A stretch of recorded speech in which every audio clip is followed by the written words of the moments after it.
children. In the previous video, we had studied about the Nazism and the rise of Hitler.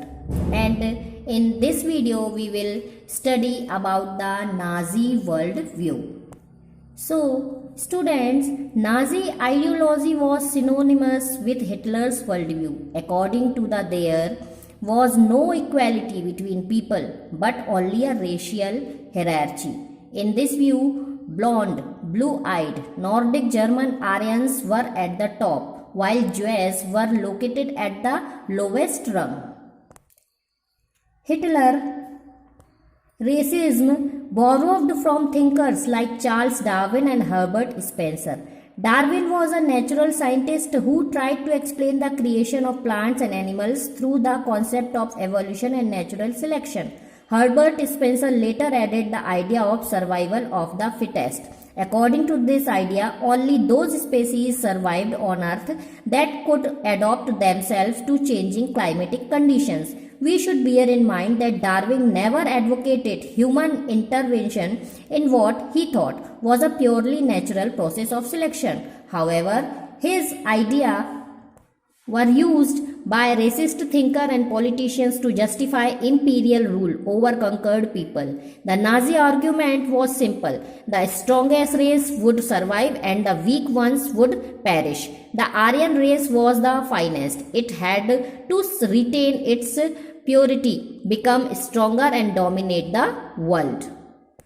तो children, जो Hitler था वो बहुत ही ज़्यादा एम्बिशियस था और वह जो जर्मन लोग थे उनका पूरे विश्व में, पूरे यूरोप में अपना लोहा मनवाना चाहता था. उसका सीधा सीधा एक फंडा था कि जो पावरफुल है वही जिएगा और जो पावरफुल नहीं है उसे मर जाना होगा. उसका सिर्फ यही है कि रेशियल हिरार्ची जो उन्होंने बनाया हुआ था, वो इनका ये था कि जो ब्लॉन्ड आइज हैं, ब्लू आइज के लोग हैं, जो ब्लॉन्ड में पावरफुल हैं, जो नॉर्डिक जर्मन आर्य हैं, वो आर्यों को सर्वश्रेष्ठ मानता था और ज्वेस जो थे उसने सबसे नीचे उनको रखा हुआ था.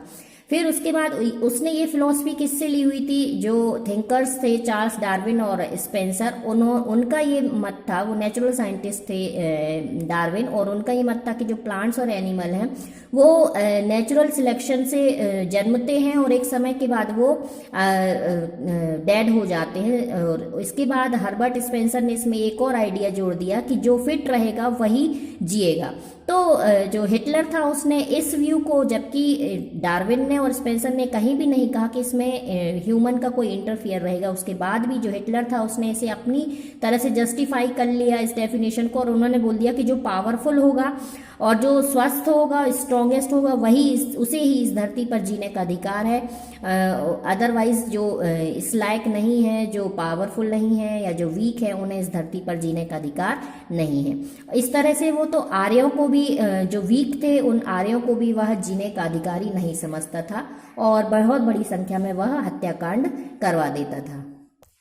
Hitler intended to external German boundaries by moving eastwards to concentrate all Germans geographically in one place. Poland became the laboratory for this experimentation. अब इसलिए हिटलर ने क्या किया, पूरे जर्मन्स को जो था ईस्ट वर्ड्स में बाउंड्रीज पर लगा दिया ताकि पूरे जर्मन जियोग्राफिकली रूप से एक प्लेस पर इकट्ठे हो सकें और बाकी लोगों को फिर वो जान से मार सके. और इसलिए उसने सबसे पहला लेबोरेटरी उसने पोलैंड पे सबसे पहला अधिकार किया और फिर वहां पर उसने इस एक्सपेरिमेंट को शुरू कर दिया. Establishment of the racial state.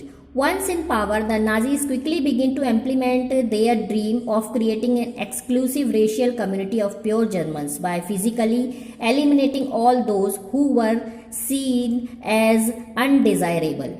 अब जैसे ही नाजीज पावर में आए, उन्होंने सबसे पहले यही उनका ड्रीम था कि जो रेशियल उन्होंने डिफरेंसेस बना रखे हैं उसी के आधार पर लोगों को कम्युनिटी में बांट दिया जाए, और उन्होंने वैसा ही किया. जो फिजिकली जो अनडिजायरेबल थे, जो अस्वस्थ लोग थे या जो कि ज्वेस थे या दूसरी कम्युनिटी के लोग थे, उनको उन्होंने मारना शुरू कर दिया, फिजिकली एलिमिनेट करना शुरू कर दिया. Jews were not the only community classified as undesirable. There were others. Many gypsies and black living in Nazi Germany were considered as racial inferiors who threatened the biological purity of the superior Aryan race. They were widely quitted. Even Russians and Poles were considered subhuman and hence undeserving of the humanity. When Germany occupied Poland and parts of Russia, captured civilians were forced to work as slave labor. Many of them died simply through hard work and starvation.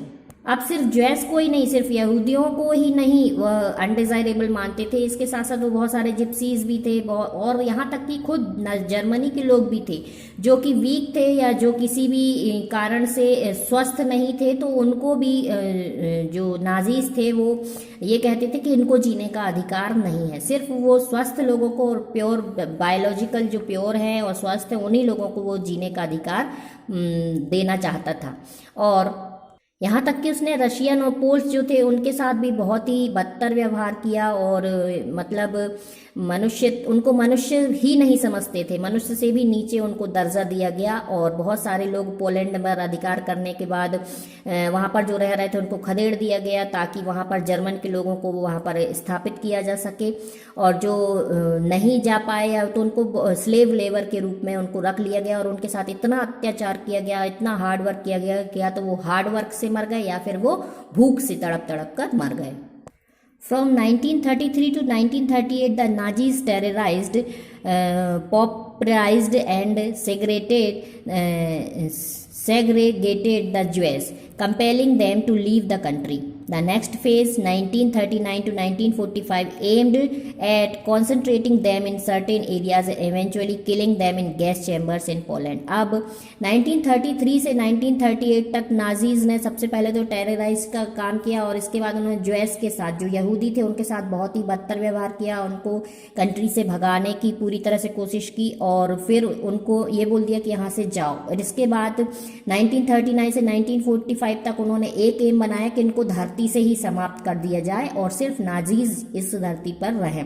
तो उन्होंने क्या किया कि Poland पर तो वो पहले ही राज कर चुके थे, कब्जा कर चुके थे, वहां पर उन्होंने गैस चैम्बर बनाए हुए थे और इन सारे लोगों को वहां पर ले जाकर और लाखों की संख्या में वहां पर जहरीली गैस छोड़कर उनको एक साथ मार दिया गया। The racial utopia. Under the shadow of war, the Nazis proceeded realize their murderers' racial ideal. Genocide and war became two sides of the same coin. Occupied Poland was divided up. Much of northwestern Poland was annexed to Germany. Poles were forced to leave their homes and properties behind to the occupied by ethnic Germans brought in from occupied Europe. Poles were then hardened. अब Nazis के समय में racial जब उन्होंने differences बनाया हुआ था तो चाहे वार उन्होंने मतलब एक ही सिक्के के दो पहलू कर दिए, चाहे किसी को कत्लेआम खुलेआम कत्लेआम करना हो या वार करना हो, ये दोनों ही एक ही सिक्के के दो पहलू उन्होंने बना दिए। मतलब वो चाहे जब यदि वहाँ पर ज्यूस को तो उन्होंने मोस्टली मार ही दिया और दूसरे भी जो लोग रहते थे या ज्यूस जो बचे हुए थे वो एक जगह पर इकट्ठा होकर रहते थे तो फिर वो समय समय पर पहुँच जाते थे और उनके साथ आतंक करते थे, उनको उस स्थान से फिर भगा दिया जाता था। इस तरह से उनके साथ वो बहुत ही अमानवीय व्यवहार करते थे। Polish children who looked like Aryans were forcefully snatched from their mothers and examined to race experts. If they passed the race test, they were raised in German families, and if not, they were deposited in orphanages where most perished. With some of the largest gutters and gas chambers, the general government also served as the killing fields for the Jews. अब कुछ लोग ऐसे थे जो कि आर्यों की तरह ही दिखते थे। जो आर्य थे तो वो क्या करते थे, पोलिश के जो बच्चे थे वो आर्यों की तरह दिखने लगे तो वो क्या करते थे, उनको उनकी माताओं से छीन लेते थे और ले जाकर उनका टेस्ट करते थे। रेस एक्सपर्ट टेस्ट होता था, यदि वो उसमें पास हो जाते तो उन्हें जर्मन फैमिलीज को दे दिया जाता पालने के लिए, और यदि वो नहीं होते तो उनको फिर अनाथ आश्रम में छोड़ दिया जाता और कुछ समय के बाद फिर उनको बहुत बड़ी संख्या में इकट्ठा करके जब तक उनसे हार्ड वर्क करवाते और फिर उनको गैस चैम्बर्स में ले जा करके मार दिया जाता। तो बहुत बड़ी संख्या में ज्यूस के और बाकी लोगों के भी हिटलर की तानाशाही के समय मर्डर हुए। अब यहाँ पर एक्टिविटी दी हुई है, तो जब नेक्स्ट 2 पेज आप पढ़ेंगे उसके बाद ये दोनों एक्टिविटीज आपको फेयर कॉपी में करनी है।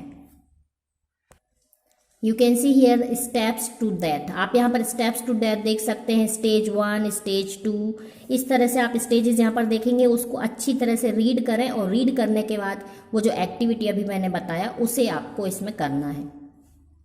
This is your homework. And youth in Nazi Germany, we will read about it in the next video.